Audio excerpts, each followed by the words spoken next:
नमस्कार साथियों, एक बार फिर से आप सभी का स्वागत हमारे यूट्यूब चैनल पर। आज हम लोग जो है इस वीडियो में छंद को पढ़ने वाले हैं। वीडियो को शुरू करने से पहले मेरे चैनल को लाइक शेयर सब्सक्राइब करना ना भूलिएगा। और वीडियो को हम लोग चलिए शुरू करते हैं। आप लोगों का मनोबल बढ़ाने के लिए मैं रोज़ की तरह आज भी कुछ पंक्तियाँ बोलना चाहता हूँ कि मेहनत खामोशी से करो कि सफलता शोर मचा दे, कुछ पाना चाहते हो तो तरीका बदलो, इरादा नहीं। इसी पंक्ति के साथ हम लोग जो है वीडियो को शुरू करते हैं। सबसे पहले बात करते हैं हम लोग छंद की परिभाषा की। छंद की परिभाषा किसे कहते हैं?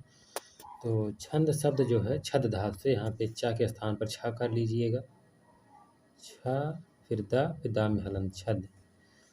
छंद शब्द छद धातु से बना है, जिसका अर्थ है आहादित करना। आहादित मतलब होता है खुश करना। यह आहाद वर्ण जो है या मात्रा की नियमित संख्या के विन्यास से उत्पन्न होता है। इस प्रकार छंद की परिभाषा होगी, वर्णों या मात्राओं के नियमित संख्या के विन्यास से यदि आहाद यानी खुशी पैदा हो तो उसे क्या कहते हैं? छंद कहते हैं। छंद का जो है सर्वप्रथम उल्लेख कहाँ पे मिलता है? ऋग्वेद में मिलता है। जिस प्रकार गद्य का नियामक व्याकरण, उसी प्रकार पद्य का छंद शास्त्र होता है। एक चीज़ यहाँ पे एग्जामों में अक्सर पूछा जाता है कि छंद शास्त्र को, ध्यान से सुनिएगा, कि छंद शास्त्र को पिंगल शास्त्र भी कहा जाता है। इसको क्यों पिंगल शास्त्र कहा जाता है?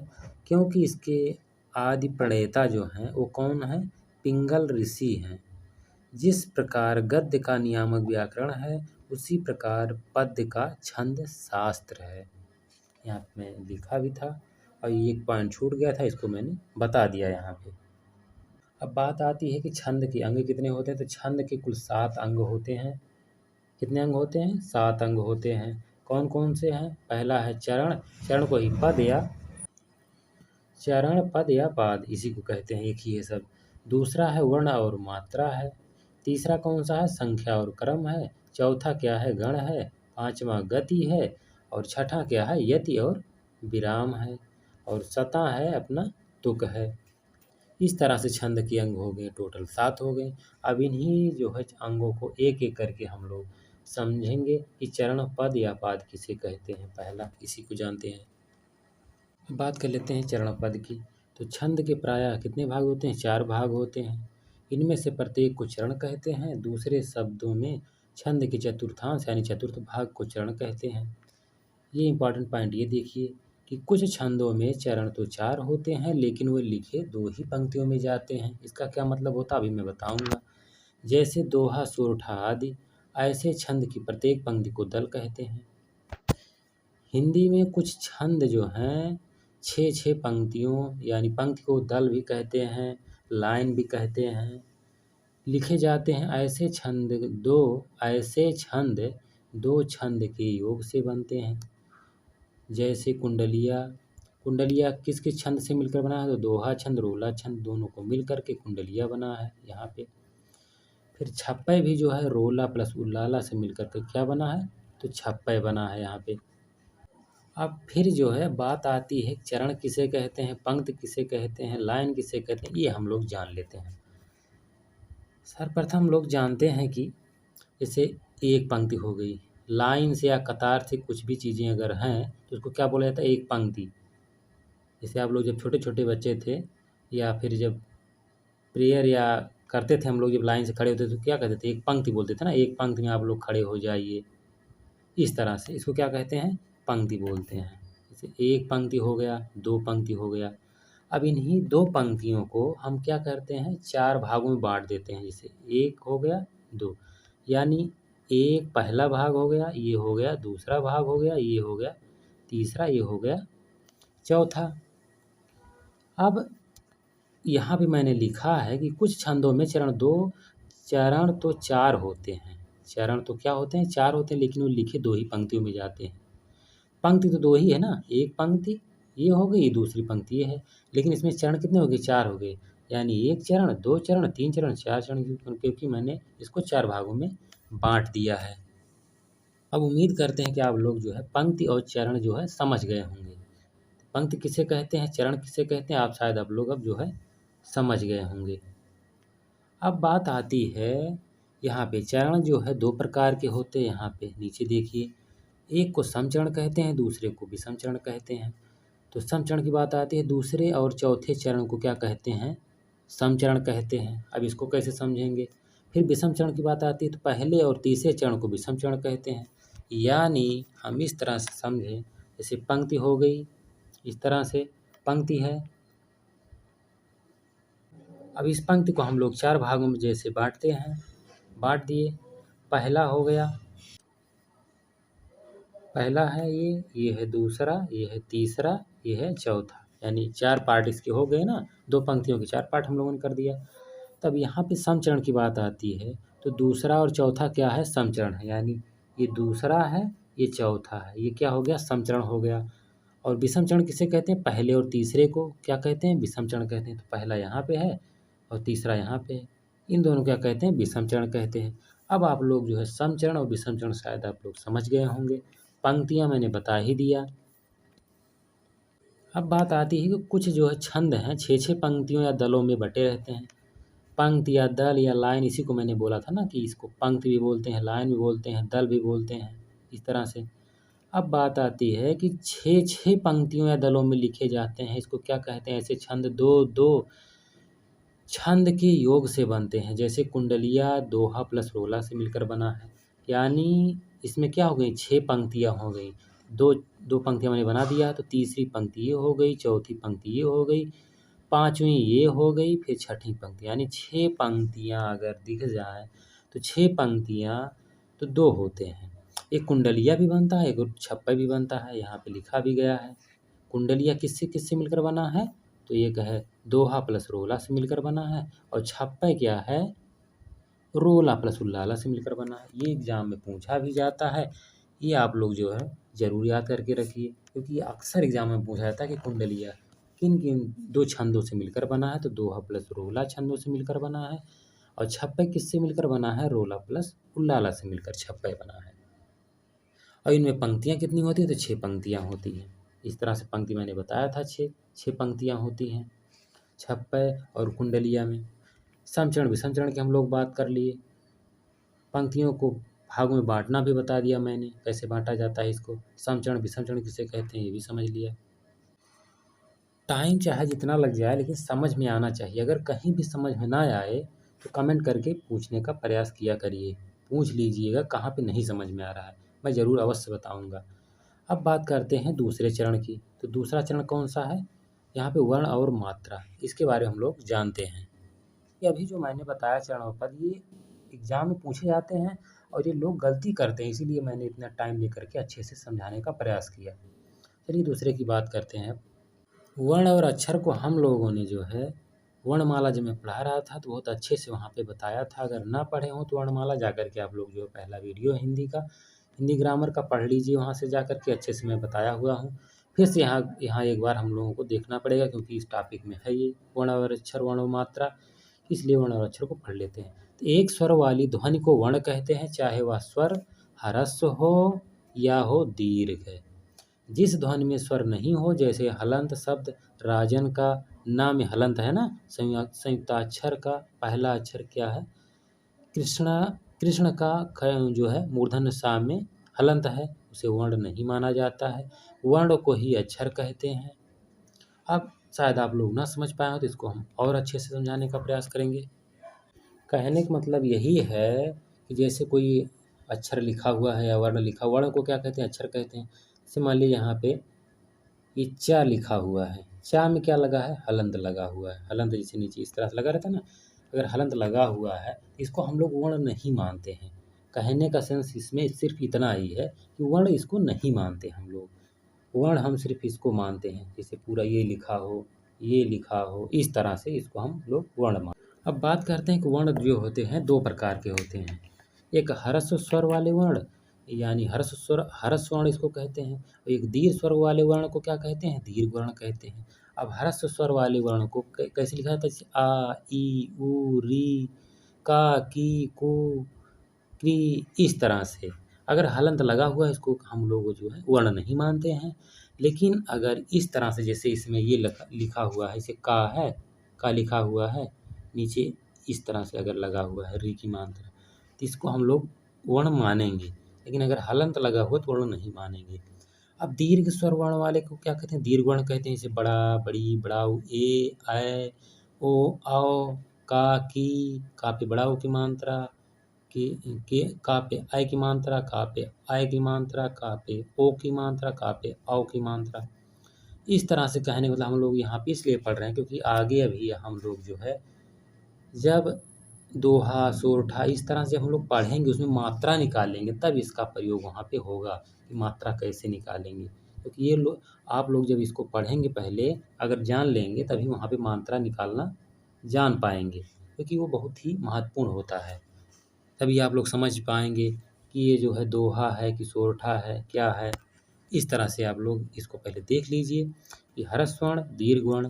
दीर्घ वर्ण यानी जिसमें मात्रा लगा हो, जैसे आ पे आ की मात्रा है, ई पे ई की मात्रा है, ऊ पे ऊ की मात्रा है। इस तरह से ए, ऐ, ओ, औ यानी दीर्घ वर्ण हो गए। ह्रस्व वर्ण में क्या हो गए? जैसे आ, ई, ऊ, री, का, की। यहाँ पे छोटी की मात्रा, इसको ध्यान दीजिएगा। बड़ी की मात्रा होता कहाँ पे हो जाता है? तो दीर्घ वर्ण में आ जाते हैं। छोटी की मात्रा है तो यहाँ पे ह्रस्व वर्ण हो गए। ठीक है, इसे का है, का पे यहाँ पे दूसरे ये है। ठीक, छोटा ऊ की मात्रा लगाओ, छोटा ऊ की मात्रा लगा तो यहाँ पे ह्रस्व वर्ण हो जाएगा। यहाँ पे बड़ा ऊ का मात्रा लगा होता है, जैसे यहाँ पे नीचे लगा है ना, तो ये दीर्घ वर्ण हो जाएगा। इस तरह से इसे बात करते हैं हम लोग कि मात्रा। किसी वर्ण या ध्वनि के उच्चारण काल को मात्रा कहते हैं। ह्रस्व वर्ण के उच्चारण में जो समय लगता है उसे एक मात्रा तथा दीर्घ वर्ण के उच्चारण में जो समय लगता है उसे क्या कहते हैं? दो मात्रा ये माना जाता है। ठीक है, अब इसको यहाँ देखेंगे तो समझ जाएंगे आप लोग। इस प्रकार दो प्रकार के होते हैं मात्रा। कितने प्रकार की होती है? दो प्रकार की। पहला हो गया ह्रस्व, दूसरा हो गया दीर्घ। ह्रस्व में क्या हो गया? छोटा, छोटी, छोटाऊ, री। इस तरह से ह्रस्व हो गया। दीर्घ में क्या हो गया? बड़ा, बड़ी, बड़ाऊ, ए, ऐ, ओ, औ। यानी इसमें क्या है कि दीर्घ की मात्रा लगी हुई इसलिए दीर्घ हो गया ये। इसमें ह्रस्व, इसमें कोई अलग से मात्रा नहीं है इसलिए ह्रस्व स्वर हो गया ये। ठीक है, मात्रा समझ लिए हम लोग। हम लोग जो पीछे अभी वर्ण और अक्षर की बात कर रहे थे, वर्ण और मात्रा की, इसमें हम लोगों ने जो बताया था यहाँ पे आप लोगों को काम लगेगा। जैसे लघु और गुरु वर्ण किसे कहते हैं? तो लघु किसे कहते हैं? छंद शास्त्री ह्रस्व स्वर तथा ह्रस्व स्वर वाले व्यंजन वर्ण को लघु कहते हैं। परिभाषा याद हो या ना हो, समझ में आ जाए किसे लघु कहते हैं किसे गुरु कहते हैं, बस सीधा सा फंडा। तो लघु के लिए प्रयुक्त चिन्ह एक पाई का रेखा होता है। अभी मैं बताऊंगा, पहले आप लोग देख लीजिए जो लिखा गया है इसमें। इसी प्रकार दीर्घ स्वर तथा दीर्घ स्वर वाले व्यंजन वर्ण को गुरु कहते हैं। गुरु के लिए प्रयुक्त चिन्ह एक वर्तुअल रेखा होती है। ठीक है, लघु वर्ण के अंतर्गत शामिल किए जाते हैं। अब लघु वर्ण की बात करते हैं, जैसे आ, ई, ऊ, री। मानी यहाँ पे जो हो गया एक मात्रा वाले, छोटा, छोटी, छोटाऊ, बड़ाऊ, री, का, खा। इस तरह से क्या हो जाएंगे? सब लघु हो जाएंगे। ठीक है, अब गुरु वर्ण की बात करें तो इसे का, की, कु। का में जो हरी की मात्रा लगा हुआ है नीचे। कुल मिला के इसमें एक मात्रा का जो है, एक मात्रा वाले को क्या कहते हैं? लघु कहते हैं। यानी आ में एक मात्रा, ई में एक मात्रा। इस तरह से देखिए आप लोग, जैसे आ हो गया, आ में एक, ई में एक, ऊ में एक, री में भी एक मात्रा। ठीक है, इस तरह से इसको लिखते हैं। और गुरु को किस तरह से दर्शाते हैं? और का में भी एक है, की में छोटी की मात्रा इसलिए यहाँ भी एक, का में भी नीचे का छोटा की मात्रा है इसलिए यहाँ भी एक, का के नीचे री की मात्रा लगा यहाँ भी एक। इस तरह से अगर यहाँ पे का में बड़ाऊ की मात्रा होता तो गुरु की मात्रा को किस तरह से दर्शाते हैं हम लोग? यस की तरह से जो बना रहता है उसको गुरु की मात्रा कहते हैं। यानी डबल मात्रा को हम लोग दर्शाते हैं। अब शायद आप लोग जो है लघु और गुरु वर्ण को समझ गए होंगे, क्योंकि आगे जब हम लोग अभी दोहा, सोरठा या और भी जो पढ़ेंगे हम लोग उसमें मात्रा निकालना रहेगा, तो इसी तरह से हम लोग निकालेंगे। इसी तरह से हम लोग जो है एक मात्रा रहेगा तो एक पाई पाएंगे, और जैसे डबल रहेगा तो उसमें यस की तरह जो बना रहता है इसको गुरु कहते हैं। इस तरह से हम लोग फिर गिनती कर लेंगे हम लोग, इस तरह से गिनती कर लेंगे। अभी आगे हम बताएंगे उदाहरण के माध्यम से। पहले यहाँ पे आप लोग समझ लीजिए किसे लघु कहते हैं किसे गुरु कहते हैं। अब तीसरा है, हम लोगों ने दो पढ़ लिया, अब तीसरा यहाँ पे है, कौन सा है? संख्या और क्रम है। अब इसको हम लोग पढ़ लेते हैं, संख्या और क्रम को। अब संख्या किसे कहते हैं इसको हम सबसे पहले जान लेते हैं। वर्णों और मात्राओं की गणना को क्या कहा जाता है? संख्या कहा जाता है। वर्णों और यहाँ पहला देखिएगा, वर्णों और मात्राओं की गणना को क्या कहा जाता है? संख्या कहा जाता है। और फिर लघु और गुरु किसे कहा जाता है? तो लघु और गुरु के स्थान निर्धारण क्रम को क्या कहते हैं? क्या कहते हैं? संख्या कहते हैं। सॉरी, मैं यहाँ गलत बोल गया, क्रम कहते हैं। संख्या इसे कहते थे ना। वर्णों और मात्राओं की गणना को संख्या कहते हैं और लघु गुरु के स्थान निर्धारण को क्रम कहते हैं। ठीक है। अब इसका काम लगेगा भी आगे, आप लोग सिर्फ समझते चलिए। वर्णिक छंदों के सभी चरणों में संख्या वर्णों की और क्रम लघु गुरु का दोनों समान होते हैं। ये सब बहुत रटने की आवश्यकता नहीं है, बस इतना हम लोग जान लिए कि संख्या किसे कहते हैं, क्रम किसे कहते हैं। अब बात करते हैं हम लोग जो है आगे। मैंने क्या बताया? जबकि मात्रिक छंदों के सभी चरणों में संख्या या मात्राओं की तो समान नहीं होती है, लेकिन क्रम या लघु गुरु का समान नहीं होते हैं। अब यहाँ पे चौथा मैं यहीं पे लिख दिया था, इसको अभी चौथा हम लोग पढ़ेंगे। पहले ये क्रम और संख्या हम लोग जान लिए। यहाँ पर देख लीजिए ना, जैसे चरण पढ़ लिए हम लोग पहला, फिर वर्ण को पढ़ लिए, फिर संख्या और क्रम को पढ़ लिए। अब चौथा यहाँ पे क्या है? गण। अब गण को हम लोग पढ़ेंगे। यहाँ पे मैंने गण यहीं पे लिख दिया था, इसको अलग से लिखना चाहिए था, लेकिन फिर भी ठीक है, यहाँ पे टिक लगा दे रहे हैं हम। यहाँ से चौथा स्टार्ट है गण। केवल वर्णिक छंदों के मामले में लागू। गण का अर्थ है समूह। गण मतलब क्या होते हैं? समूह होते हैं। यह समूह 3 वर्णों का होता है। गण में जो है 3 ही वर्ण होते हैं, ना अधिक ना कम। अतः गण की परिभाषा होगी लघु गुरु के नियत क्रम से। 3 वर्णों के समूह को क्या कहा जाता है? गण कहा जाता है। बात आती है कि गण की संख्या कितनी होती है। तो गणों की जो संख्या एग्जाम में पूछा जाता है, उनकी संख्या 8 है। कौन कौन सी है? पहला यगड़, मगड़, तगड़, रगड़, जगड़, भगड़, नगड़, सगड़। ये याद रहना जरूरी नहीं है, इनकी संख्या कितनी है ये जानना जरूरी है। एग्जाम में पूछा जाता कि गणों की संख्या कितनी है, तो टोटल 8 है गणों की संख्या। अगर इसको याद करना चाहते हैं तो ये इसको याद करने की जो ट्रिक है, या माता, यहाँ पे देखिए लिखा गया है, या माता राजभान सलगा। इसमें 8 वर्ण जो है गणों के सूचक हैं, और अंतिम जो 2 हैं यानी ला, और लास्ट में जो गा लिखा गया है, ये 2 वर्ण क्या है? लघु क्या है? ला है, और गुरु क्या है? गा है। अब कैसे है इसको समझते हैं हम लोग। लघु मैंने भी बताया था, लघु यानी छोटा, इसमें मात्रा और कोई न लगी हो। जैसे इस तरह से, जैसे ला है तो ये लघु है, यानी इस पर और कोई मात्रा नहीं है। और गुरु किसे कहते हैं? गुरु इस तरह से उसका जो है चिन्ह है।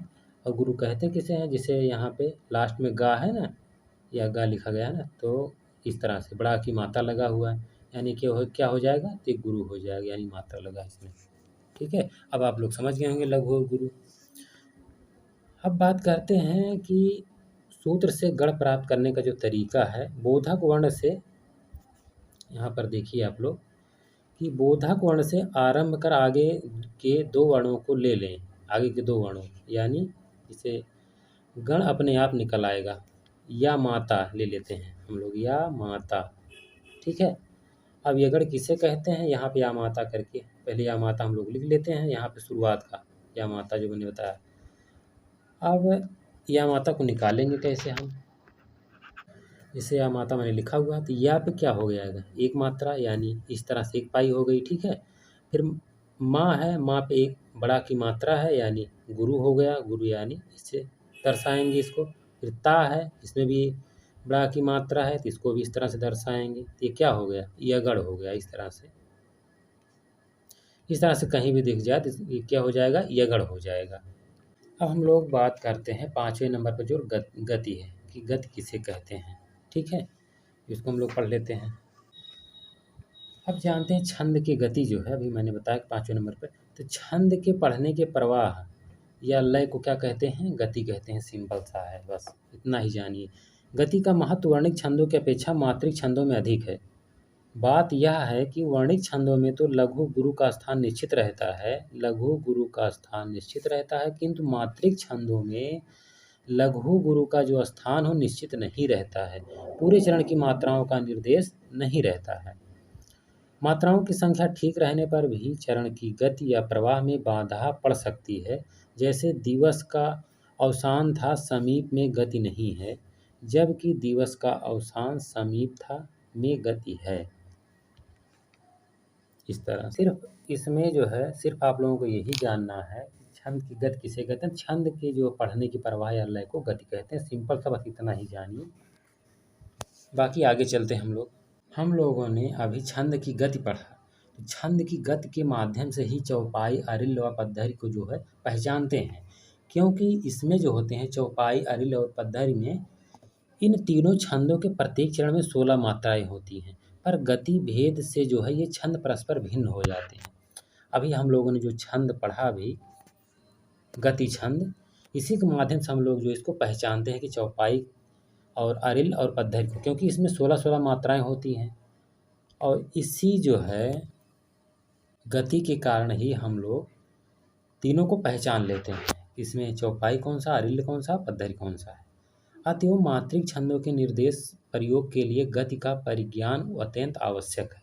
इसीलिए हम लोगों ने जो ये पढ़ा अभी गति को, ये आवश्यक हो जाता है। गति का प्रज्ञान भाषा के प्रवृत्त नाद के प्रज्ञान एवं अभ्यास पर निर्भर करता है। हम लोग जो है लास्ट वाला पढ़ लेते हैं छंद।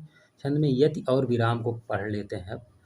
छंद में नियमित वर्ण या मात्रा पर सांस लेने के लिए जो रुकना पड़ता है बीच में कभी, इसी रुकने के स्थान को क्या कहा जाता है, यति या विराम कहा जाता है। ठीक है।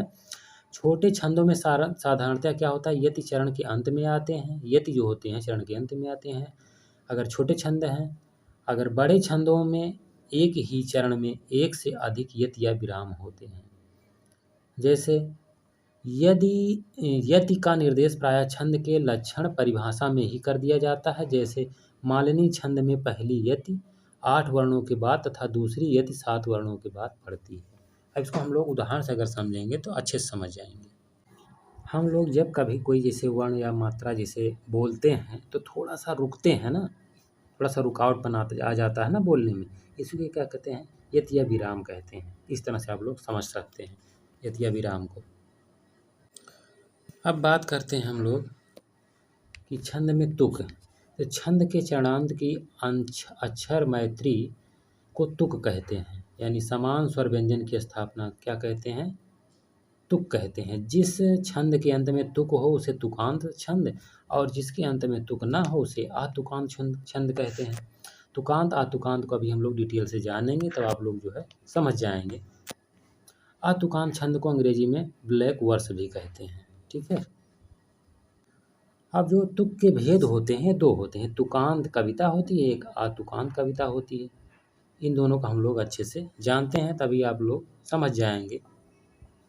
जैसे तुकांत कविता को सबसे पहले जानते हैं। जब चरण के अंत में वर्णों की आवृत्ति होती है उसे तुकांत कविता कहते हैं। जो है पद्य प्रायः तुकांत होते हैं। जैसे हमको बहुत ही भाती हिंदी, हमको बहुत है प्यारी हिंदी। यहाँ पे हिंदी हिंदी क्या लास्ट में दीदी आवृत हो रही ना वर्णों की, इसी क्या कहते हैं, तुकांत कविता कहते हैं। आतुकांत कविता क्या है, जब चरण के अंत में वर्णों की आवृत नहीं होती उसे आतुकांत कहते हैं। अब यहाँ से आप लोग तुकांत आतुकांत भी समझ सकते हैं।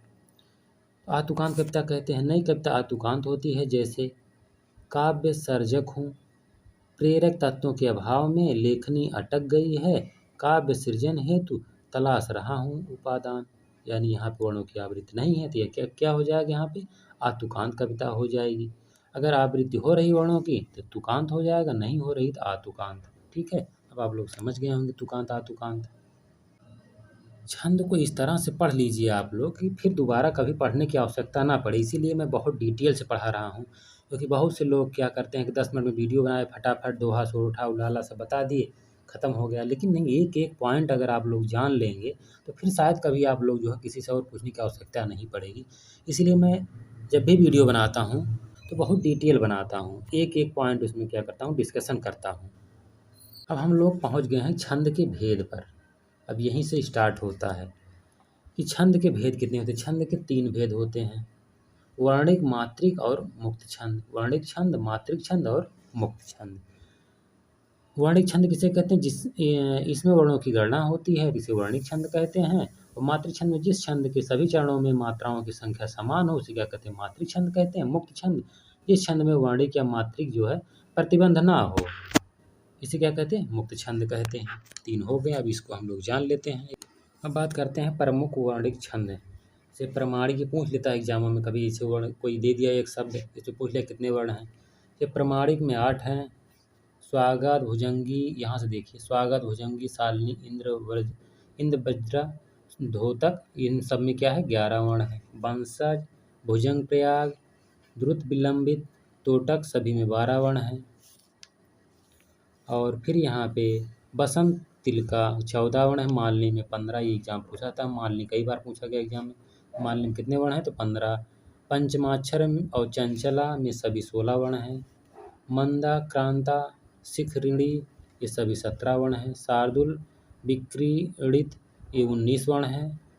और इसमें क्या है सवैया में 22 से 26 वर्ण, घनाक्षरी में 31 और रूप घनाक्षरी में 32, देव घनाक्षरी में 33 वर्ण हैं। कवित्व और मनहरण में कितने हैं 31 और 33 वर्ण हैं। ये लेकिन मालिनी वाला पूछा गया है कई बार। हम लोगों ने वर्णिक छंद जो देख लिया, अब चलते हैं दूसरे नंबर पर मात्रिक छंद के बारे में हम लोग देखते हैं। तो मात्रिक छंद की बात करते हैं तो मात्रिक छंद के सभी चरणों में मात्राओं की संख्या तो समान रहती है, लेकिन लघु गुरु के क्रम पर ध्यान नहीं दिया जाता है। तो प्रमुख मात्रिक जो छंद होते हैं वो सममात्रिक, जैसे पहला हो गया सममात्रिक। तो सममात्रिक में आते हैं जैसे अहीर हो गया 11 मात्रा, तोमर में 12 मात्रा। मानव में एग्जाम में पूछा जाता, वही मैं एग्जाम्पल में लिया भी हूँ। जैसे अहीर कई बार पूछा गया, तोमर में पूछा था कितने मात्राएं हैं तो 12। मानव में कितने मात्राएं हैं तो 14 मात्राएं। अरिल्य में या पद्धरि में पद्धटिका चौपाई में कितने मात्राएं तो 16 मात्राएं होती हैं सब में। पीयूष वर्ष सुमेरु दोनों जो है 19 मात्रा होती है इनमें। राधिका में 22। ये सबसे ज़्यादा जो पूछा था रोला, दिक्पाल और रूपमाला में, इन सब में क्या होती है 24। यहाँ से देखिए यहाँ कितना 24 मात्राएं इनमें होती है। और जो सबसे ज़्यादा अब तक पूछा गया वो गीतिका। गीतिका में कितनी मात्राएं तो 26 मात्राएं। सरसी में 27, सार में 28 और हर गीतिका में 28। गीतिका में 26, हर गीतिका में 28 जो सबसे ज़्यादा पूछा जाता है। और फिर बात करते हैं जैसे तांटक हो गया 30 मात्रा, वीर या आल्हा में 31 मात्रा। ये इसमें जैसे एक अहीर हो गया, एक हो गया मानव हो गया जो सबसे ज़्यादा पूछा जाता, मैं टिक लगा दे रहा हूँ। फिर हो गया गीतिका, हर गीतिका और यहाँ पे वीर या आल्हा में। इतना बहुत ज़्यादा पूछा गया आज तक एग्जामों में और फिर आगे भी पूछा जाएगा, तो याद होना चाहिए इसमें कितनी मात्राएं हैं। सममात्रिक छंद हम लोग देख लिए। अब बात आती है अर्ध सममात्रिक छंद की। तो 12वें विषम चरण में 12 मात्रा, सम चरण में 7 मात्रा। दोहा में जो होता है, विषम चरण भी मैं बताया था पहले कि दोहा जो होता है इसमें विषम चरण में 13 और सम चरण में 11। और सोरठा क्या होता है, सोरठा दोहा का उल्टा होता है, यानी दोहा में 13-11 मात्राएं होती हैं और सोरठा में क्या होता है दोहा का उल्टा हो जाता है, तो 11-13 हो जाएगी इसमें। उल्लाला में क्या हो जाता है, विषम में 15, सम में 13। अब ये शायद आप लोग ना समझ पाएँ सम विषम में क्या बोल रहा हूँ ये बार बार, ठीक है। अब इसमें एक एक करके हम लोग समझते हैं। हम लोग एक उदाहरण लेते हैं दोहा का, यहाँ पे है दोहा ना, तो हम लोग जो दोहा का एक उदाहरण ले लेते हैं, इसी के माध्यम से हम लोग समझ लेते हैं सम विषम, ठीक है। तो जैसे दोहा हो गया तो अर्ध सममात्रिक छंद होता है, ये सोरठा छंद के विपरीत होता है। यानी यहाँ पे देखिए अब लोग जो दोहा होता है, जो दोहा होता है क्या होता है सोरठा का उल्टा होता है। सोरठा क्या होता है दोहा का उल्टा होता है। इसमें जो है पहले और तीसरे चरण में 13-13 मात्राएं होती है दोहा में, दूसरे और चौथे चरण में 11-11 मात्राएं होती हैं। इसमें चरण के अंत में लघु होना जरूरी होता है। दोहा में अंत में जो है लघु होना जरूरी होता है, जैसे यहाँ पे है ना ये रा यानी लघु है, इस तरह से एक मात्रा, ठीक है। अब इसको हम लोग उदाहरण लेते हैं यहाँ पे, जैसे कागज धीरे होत है, काहे होत अधीर, समय पाए तरुवर, फरें केतक सींचो नीर। अब जैसे कारज हो गया, ठीक है। कारज में पहला का है तो का में आ की मात्रा लगा हुआ है, यहाँ पे क्या हो जाएगा गुरु यानी डबल मात्रा यानी, ठीक है। इस तरह से गुरु का चिन्ह लगा लेते हैं। गुरु हो गया, दो हो गया। फिर रा है, एक है, सिर्फ रा ही है। अगर रा पे आ की मात्रा लगी होती है तो यहाँ पे गुरु मात्रा हो जाता है, इसलिए यहाँ पे सिर्फ रा लिखा हुआ है, इसलिए एक पाई पार देंगे यहाँ पे एक मात्रा, ठीक है। यहाँ पे लिखा गया है देख लीजिए आप लोग, लीजिए जा भी सिर्फ जा लिखा गया यानी एक, यानी लघु की मात्रा लगाएंगे। तो कारज में कितनी मात्राएं होंगी? तो दो, दो चार मात्राएं होंगी। अब फिर धीरे की बात करते हैं। दूसरे नंबर ये धीरे है। धीरे में क्या है? बड़ी की मात्रा लगी हुई है धा पे, तो गुरु की मात्रा लगाएंगे। फिर रा पे भी मात्रा है, इसलिए भी यहाँ पे गुरु की मात्रा लगाएंगे। दो, दो चार मात्रा इसमें हो गई। अब टोटल इसी तरह से हम लोग इसको गिन लेते हैं कितनी मात्राएं टोटल हो जा रही है यहाँ से यहाँ तक। तो दो, दो चार, दो छः, दो आठ, दो दस, 10 11, ठीक है, यहाँ तक जहाँ पे यहाँ पे है कारज धीरे होत है। यानी दोहा को जब चार भागों में बांटा जाता है इस तरह से, देखिए पहले दोहा में भी मैंने बताया था कि दो पंक्तियाँ होती हैं। दो पंक्ति हो गई, इनको हम लोग जो है चार पार्टों में, चार चरणों में बांट लिए। तो पहला चरण कहाँ तक है? कारज धीरे होत है, एक चरण हो गया। यहाँ से यहाँ तक एक चरण हो गया। फिर दूसरा कहाँ से? काहे होत अधीर, यहाँ से दूसरा चरण स्टार्ट हो जाता है। फिर तीसरा चरण कहाँ से? समय पाए तरुअर फरे, यहाँ से तीसरा चरण हो गया। फिर चौथा चरण कहाँ से? केतक सींचो नीर, यहाँ से चौथा चरण हो गया। अब इसमें दिया गया है ऊपर, इसमें पहले और तीसरे चरण में 13 मात्राएं। तो पहला यहाँ पे है और तीसरा यहाँ पे है ना, पहला, दूसरा, तीसरा, चौथा, ठीक है। अब 4 चरणों में हम लोग जो इसको बांट लिए। अब पहले चरण में कितनी मात्राएं होनी चाहिए? तो 13 मात्राएं होनी चाहिए। और 13 आप लोग गिनिए कि पहले यहाँ से यहाँ तक 13 है कि नहीं है। कारज धीरे होत है तक गिनिए आप लोग। तो 2, 2 4, यहाँ पर देखिए ऊपर लिखा गया है ना ये। तो 2, 2 4, 2 6, 2 8, 2 10, 11, 11 2 13, यहाँ से यहाँ तक 13 मात्राएं हो गई ना। 2, 2 4, 2 6, 2 8, 2 10, 10 11, 11 2 13। अब फिर इसमें आप लोगों को 11 गिननी है बाद में, ठीक है। दूसरे यहाँ पे लिखा गया है दूसरे और चौथे चरण में 11-11 मात्राएं होती हैं। तो दूसरा और चौथा पहला हो गया और तीसरा ये है, यहाँ पे है, इसमें 13-13 होनी चाहिए। और दूसरे और चौथे में कितनी होनी चाहिए? 11-11 मात्राएं। तो 11 गिनिए है कि नहीं? तो 2 इसमें गिनिए, 2, 2 4, 2 6, 6 1 7, 7 1 8, 8 2 10, 10 1 11, यानी सही है। तो 13 हो गई और 11 मात्राएं हो गई। 13-11 करके हो जाए तो कहीं दिख जाए तो दोहा हो जाता है। इसी का सेम उल्टा सोरठा होता है, यानी पहले 11 मात्राएं फिर बाद में 13 अगर हों तो क्या हो जाता है? सोरठा हो जाता है। अब शायद उम्मीद करते हैं कि आप लोग समझ गए होंगे। अगर ना समझ में आया होगा तो फिर भी जो है आप लोग कमेंट करके पूछ सकते हैं। अब मैं जो यहाँ समझाना चाहता था शायद आप लोग समझ गए होंगे, उम्मीद करते हैं हम यही। जैसे बरबय है यहाँ पे विषम चरण में। अब सम विषम अभी मैंने अच्छे से बताया था, ठीक है, मत भूलिएगा सम विषम। तो विषम चरण में 12 मात्राएं और सम चरण में 7 मात्राएं बरबय में होती हैं। फिर यहाँ पे दोहा दिया हुआ, दोहा का भी मैंने बात कर लिया। दोहा में जो है विषम चरण 13 होता है, सम चरण 11 होता है। फिर बात आती सोरठा। सोरठा जो होता है दोहा का सेम उल्टा होता है। दोहा में क्या हो जाएगा? उसी का उल्टा हो जाएगा, 11-13 हो जाएंगे। अब बात आती है उल्लाला की। उल्लाला में क्या होते हैं? विषम चरण जो होता है 15 और सम चरण में 13 मात्राएं होती हैं, ठीक है। अब तीसरे नंबर पे आते हैं हम लोग विषम मात्रिक छंद। मैंने 3 बताया था ना, सम मात्रिक, अर्ध सम मात्रिक और विषम मात्रिक छंद। अब विषम मात्रिक छंद के बारे में हम लोग पढ़ते हैं। तो विषम मात्रिक छंद में जैसे हो गया कुंडलिया। कुंडलिया किससे मिलकर बना है? 2 छंदों से मिलकर, दोहा और रोला से मिलकर बना है। छप्पय रोला प्लस उल्लाला से मिलकर बना, ये अभी मैंने बताया था थोड़ी देर पहले, इसको जरूर याद करके रखिए। मात्रा की गणना के आधार पर ही की गई पद की रचना को मातृछंद कहते हैं, अर्थात जिन छंदों की रचना मात्राओं की गणना के आधार पर की जाती है उन्हें मातृक छंद कहते हैं। जिनमें मात्राओं की संख्या, लघु, गुरु, यति, गति के आधार पर पद रचना की जाती है उसे मातृक छंद कहते हैं, ठीक है।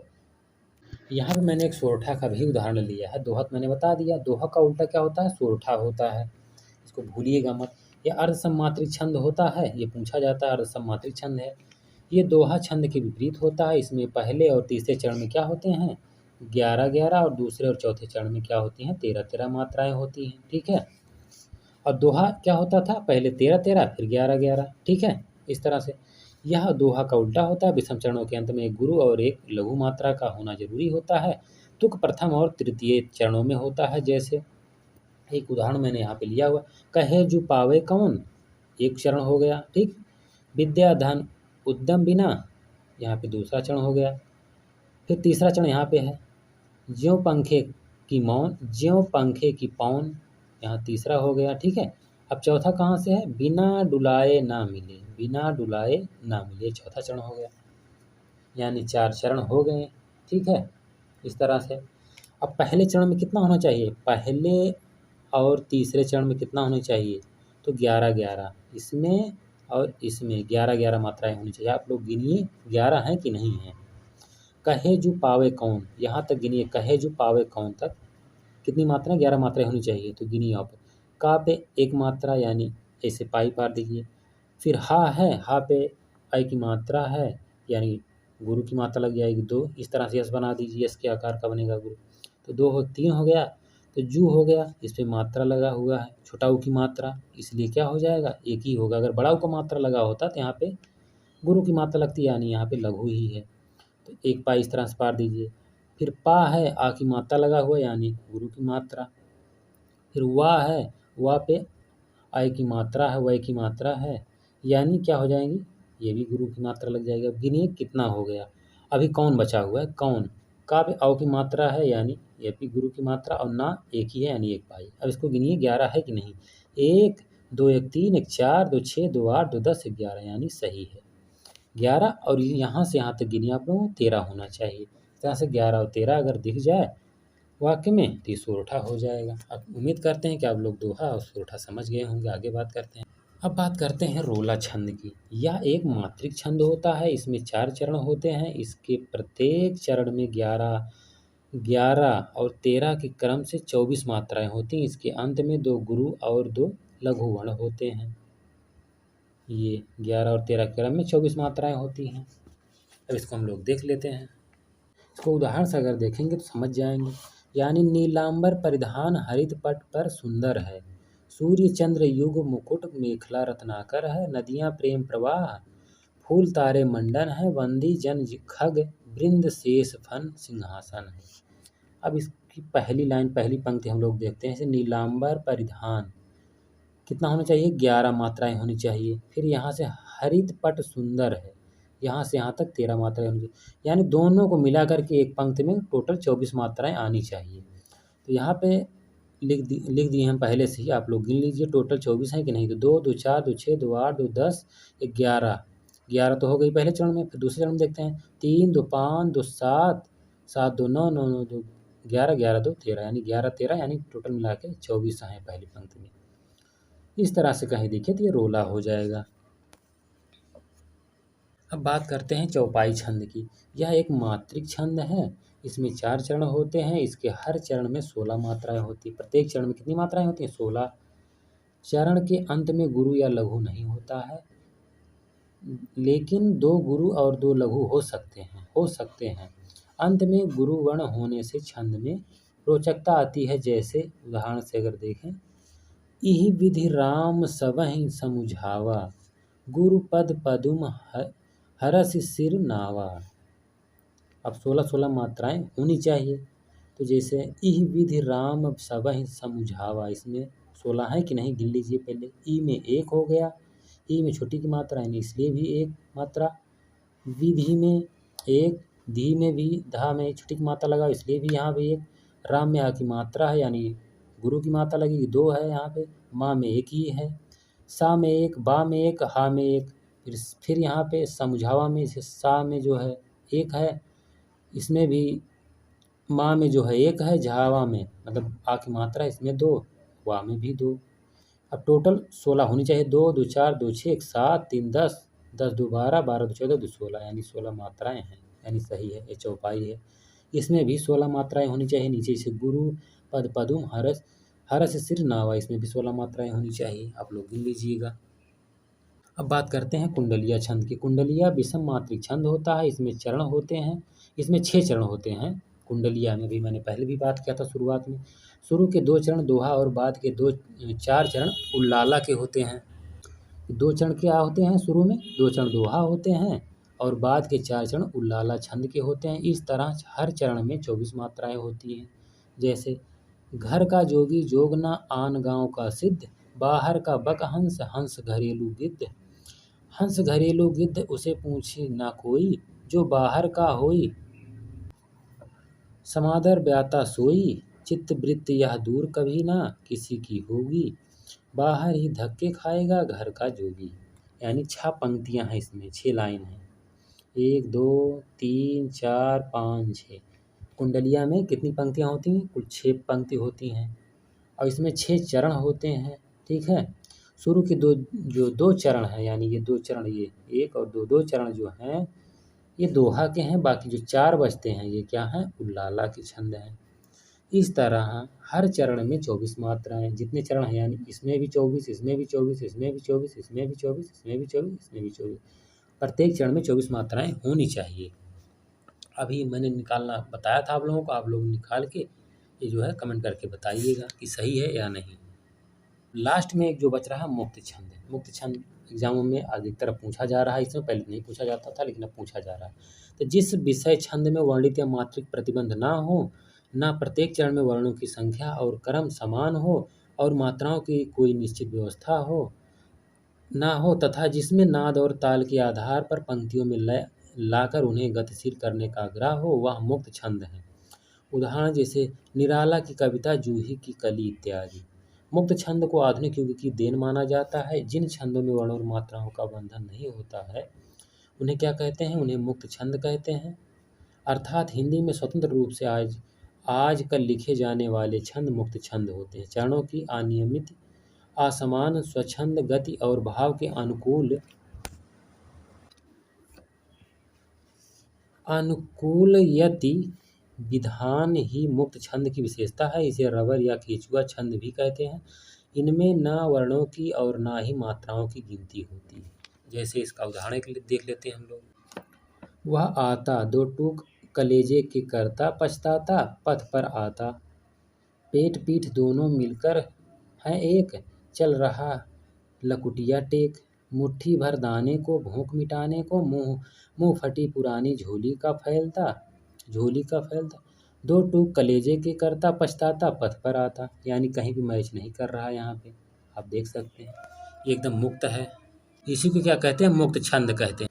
वीडियो को हम लोग यहीं पे समाप्त करते हैं, लेकिन आप लोगों के एक रिक्वेस्ट है कि आप लोग जो है वीडियो को लाइक शेयर नहीं करते हैं और ज़्यादा से ज़्यादा जो है वीडियो को शेयर करिए और चैनल को सब्सक्राइब ज़रूर कर लीजिए, क्योंकि यही मेरी विनती है आप लोगों से कि चैनल को सब्सक्राइब ज़रूर करें, वीडियो को ज़्यादा से ज़्यादा लाइक शेयर करें, क्योंकि ज़्यादा से ज़्यादा लोगों तक आप लोग जो है लाइक शेयर करेंगे तो ज़्यादा से ज़्यादा लोग जो है इसको पढ़ सकते हैं। क्योंकि अगर कोई भी जो है परेशानी या कोई भी समझ में कोई तथ्य ना आता हो तो कमेंट करके आप लोग पूछ सकते हैं। अब मिलते हैं हम लोग अगले वीडियो के साथ, तब तक के लिए आप लोगों के लिए धन्यवाद साथियों।